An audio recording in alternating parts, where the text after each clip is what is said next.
Hello दोस्तों, पिछली class में हमने डिस्कस किया था ऑटोट्रॉपिक तक। पर आज हम स्टार्ट करने वाले हैं हेटरोट्रॉपिक न्यूट्रिशन, मतलब परपोषी। पिछली क्लास में हमने परपोषी के बारे में पढ़ लिया था, जो कि है अपमार्जक और परजीवी, मतलब सैप्रोफाइट और पैरासिटिक, दोनों ही हम पढ़ चुके हैं पिछली क्लास में। अगर आपने वो वीडियो नहीं देखा है तो लिंक डिस्क्रिप्शन में है, जाकर आप देख सकते हैं। तो चलिए आगे बढ़ते हैं। पिछली क्लास में हमने सैप्रोफाइटिक देख लिया था, ऐसे जीव जो मरे हुए और सड़े हुए को खाते हैं। पैरासिटिक भी हमने देख लिया था। आज हमें देखना है मिक्सोट्रॉपिक, जिसे हिंदी में मिश्रित पोषी कहते हैं। मिक्सोट्रॉपिक देखना है, जिसे हिंदी में मिश्रित पोषी कहते हैं। मिक्सोट्रॉपिक क्या होता है? ऐसे जीव जो ऑटोट्रॉपिक और हेटरोट्रॉपिक दोनों तरीके से खाना खा सकते हैं। बिल्कुल सही सुन रहे हैं आप। ऑटोट्रॉपिक और हेटरोट्रॉपिक दोनों तरीके से, मतलब सूरज की रोशनी से भी खाना खा सकते हैं और किसी दूसरे जीव को खाकर भी पेट भर सकते हैं। Organism which use both autotrophic and heterotrophic mode of nutrition. Hindi में कहें तो ऐसे जीव जो पोषण के स्वपोषी और विषम पोषी दोनों प्रकार के पोषण का प्रयोग करते हैं, उसे मिश्रित पोषी कहते हैं। जैसे कि यूग्लेना या ओरिएंटल हॉर्नेट।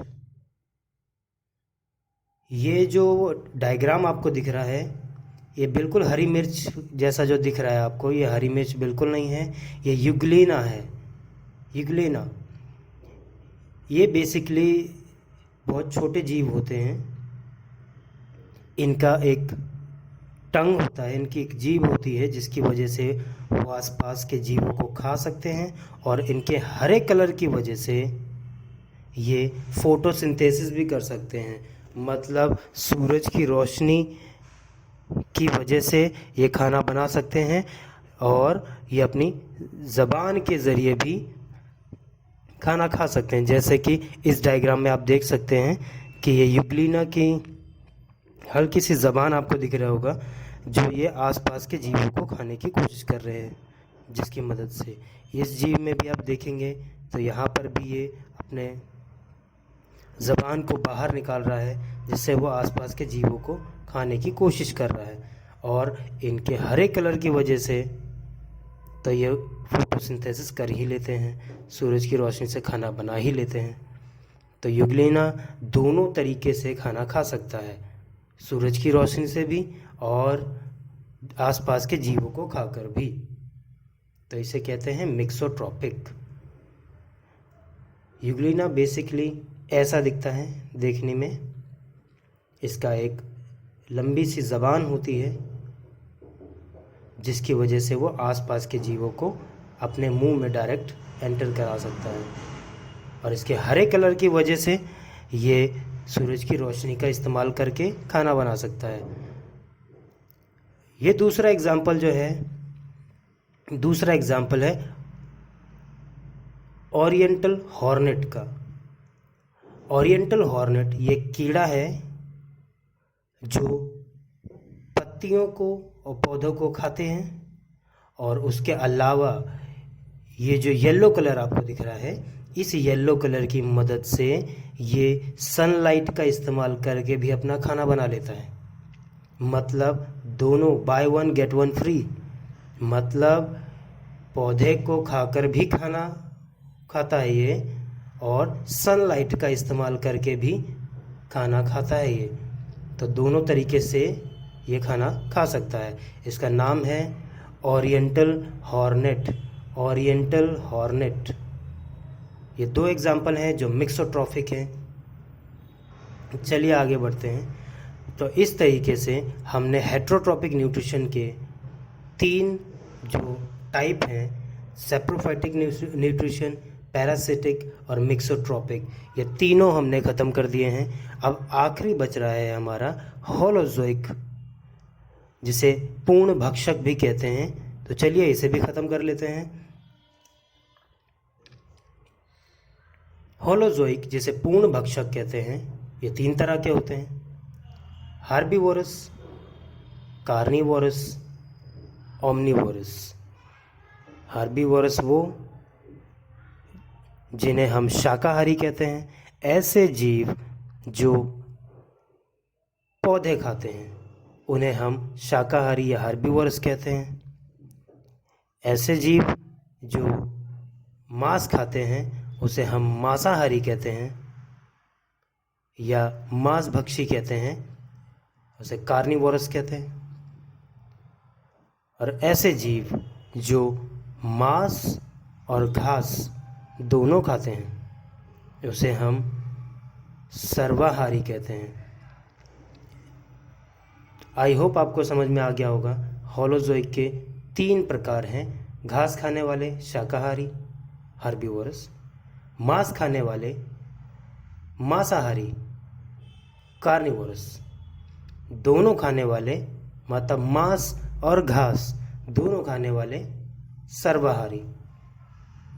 तो एक हिस्सा हमारा इस स्टेज पे ख़त्म हो जाता है। अब हमारा अगला हिस्सा है न्यूट्रिशन इन प्लांट्स, पौधों में पोषण, मतलब पौधे कैसे खाना बनाते हैं। तो चलिए शुरू करते हैं।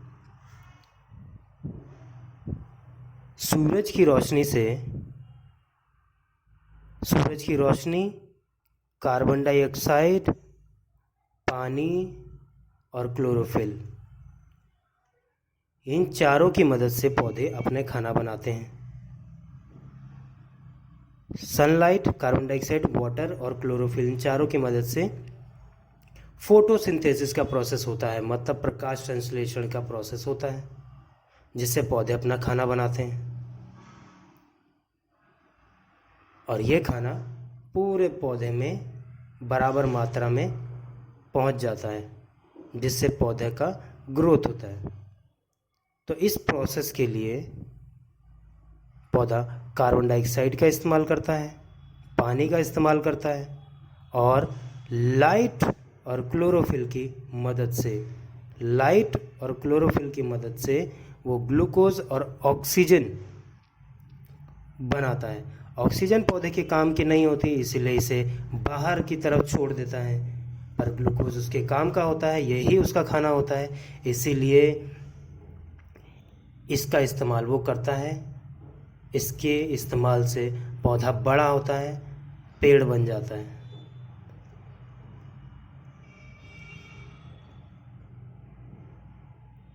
ये जो पेज आप देख रहे हैं, ये पत्तियों के अंदर मौजूद क्लोरोफिल है। क्लोरोफिल का काम क्या होता है? सूरज की जो रोशनी आती है उसको ये स्टोर कर सकते हैं, सूरज से आने वाली रोशनी को ये कैद कर सकते हैं, और उसी कैद रोशनी का इस्तेमाल वो खाना बनाने के लिए करते हैं। तो सूरज की रोशनी को कैद करने के लिए क्लोरोफिल चाहिए। और ये जो डायग्राम है ये स्टोमाटा है, जिसे हिंदी में रंध्र कहते हैं। ये ओपन स्टोमाटा है, ये क्लोज स्टोमाटा है। जब स्टोमाटा ओपन होता है तो ये बाहर से कार्बन डाइऑक्साइड को खींचता है अंदर से ऑक्सीजन बाहर करता है। पौधे के इस्तेमाल के लिए कार्बन डाइऑक्साइड ज़रूरी होती है, तो कार्बन डाइऑक्साइड को अंदर खींचता है, ऑक्सीजन बेकार होती है उसे बाहर कर देता है। और जैसे ही वो पूरा जितना ज़रूरत के अनुसार कार्बन डाइऑक्साइड खींच लेता है अंदर,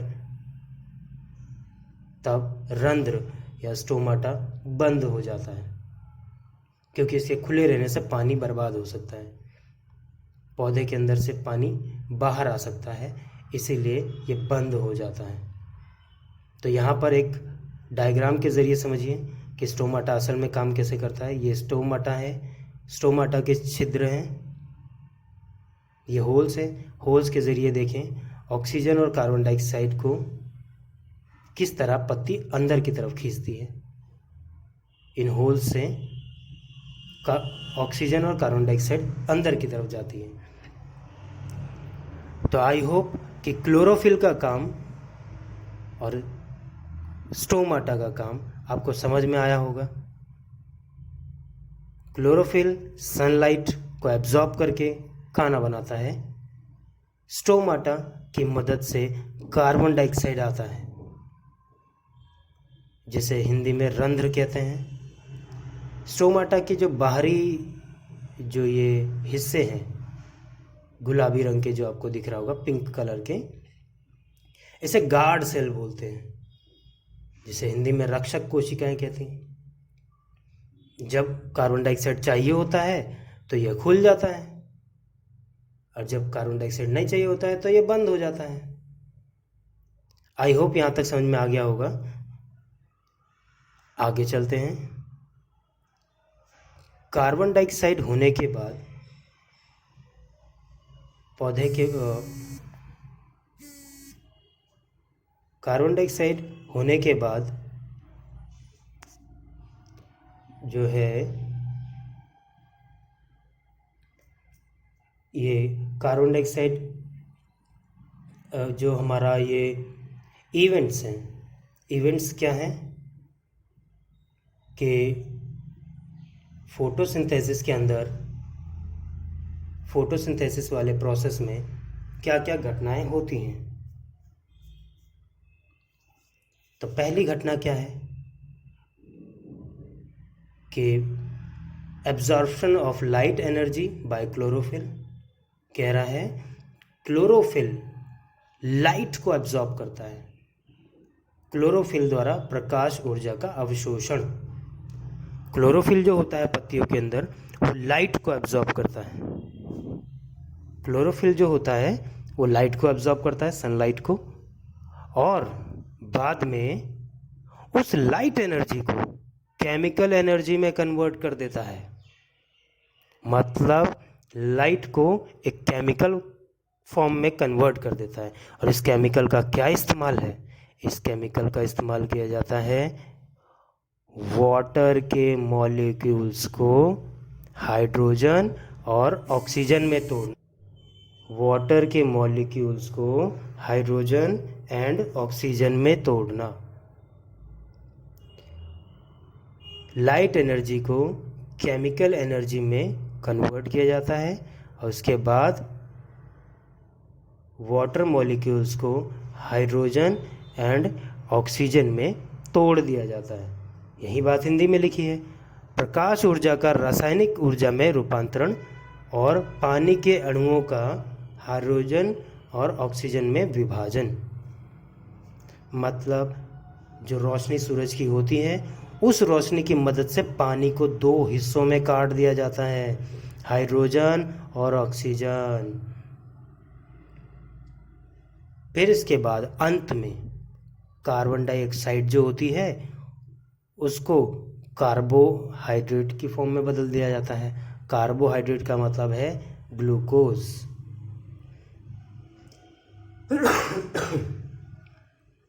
कार्बन डाइऑक्साइड का कार्बोहाइड्रेट में अपचयन। इन तीनों घटनाओं को एक बार फिर से देख लेते हैं। लाइट को एब्जॉर्ब करना है, फिर लाइट एनर्जी का केमिकल एनर्जी में कन्वर्जन करना है। केमिकल एनर्जी में कन्वर्ट होने के बाद वाटर को दो पार्ट में तोड़ना है, हाइड्रोजन और ऑक्सीजन। कार्बन डाइऑक्साइड कार्बोहाइड्रेट में कन्वर्ट हो जाता है लास्ट में। कार्बोहाइड्रेट का मतलब है ग्लूकोज। चलिए डायग्राम के जरिए देखने की कोशिश करते हैं।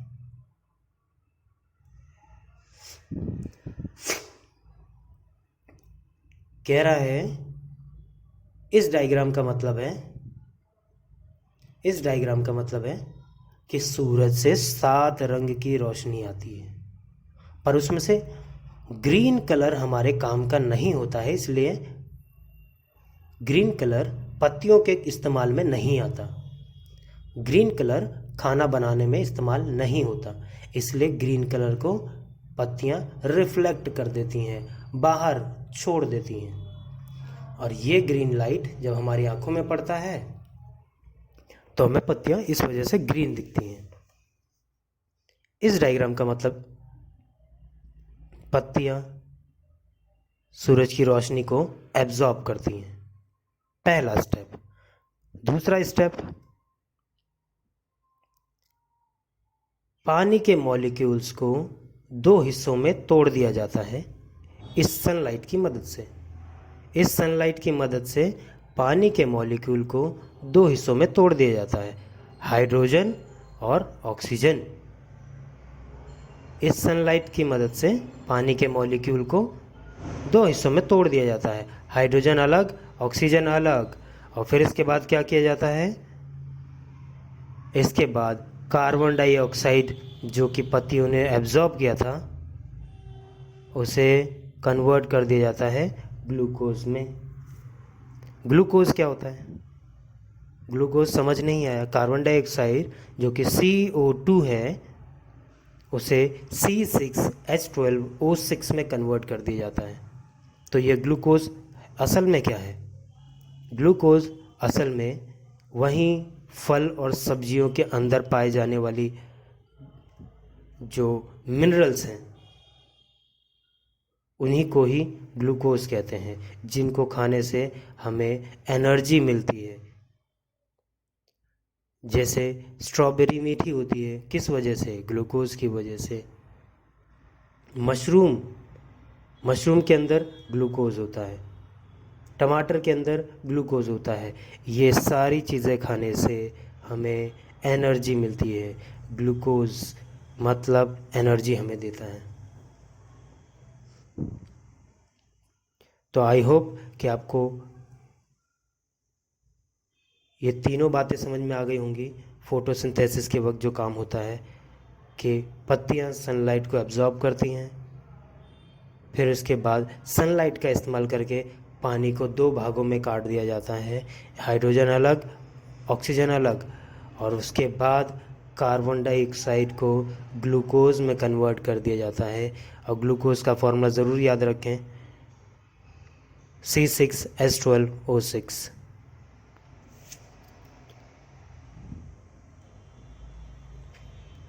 चलिए थोड़ा सा एक टेस्ट हो जाए 1 मिनट का।